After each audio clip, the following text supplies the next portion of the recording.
Hello everyone and everybody and everything. Ayan guys, as you can see, nagparba ng person. Syempre guys, for 3 years na walay atiman ang buhok. Kaya na ay mga batang gagmay pa. So karon guys, kay medyo pwede na jud siya kaayo, kay dili na siya malagas akong buhok. So kana nagparba na gid ang person kaya at a very affordable at Jada jud kaayo ang pag-refund. Yes, so kana siya best recommended na siya sa akong amiga na si Ika. So guys, muna siya mga guys. Sige na ko guys.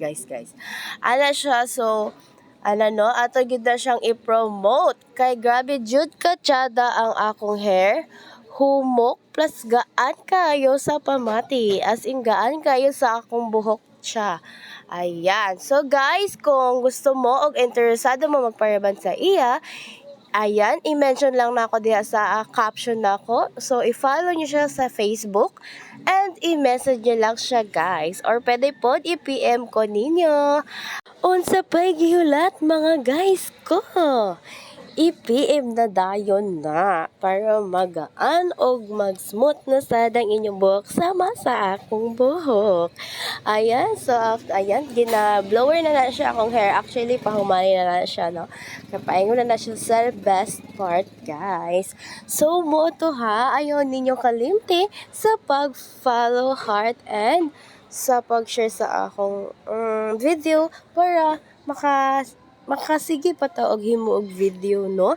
Og dili pa ni siya mao ang akong goal sa akong pag content creator.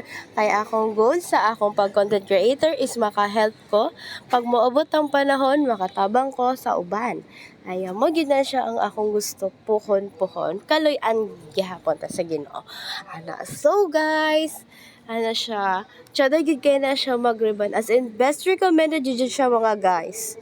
So, go na mag-PM na mo dira sa iya, ha. Happy tata sa best part, mga guys. So, gi-ribbon na, gi-plancha na ang buhok sa person. Ayan. So, happy na gid na siya, guys. So, makita niyo ang best part, shiny gid ang buhok. Bagsak na bagsak. Ayaw, gayud ninyo kalimti mga inahan. Nga sama na ako, nga mag-self-love gid ta. Diba? So, para mag-think positive lang ta perme, o motivated ta perme sa atong pang-adlong-adlong paglaban sa kinabuhi. Diba? May pa-motivation pa ang auntie. Si auntie, oy. So, na siya, guys. Diba? Deserve nato na oy mag-self-love gid ta. Charan! Mo na siya ang last part na kong giingon, diba? So, comment, like, and share, guys. Thank you sa pagtanaw sa akong video. Bye!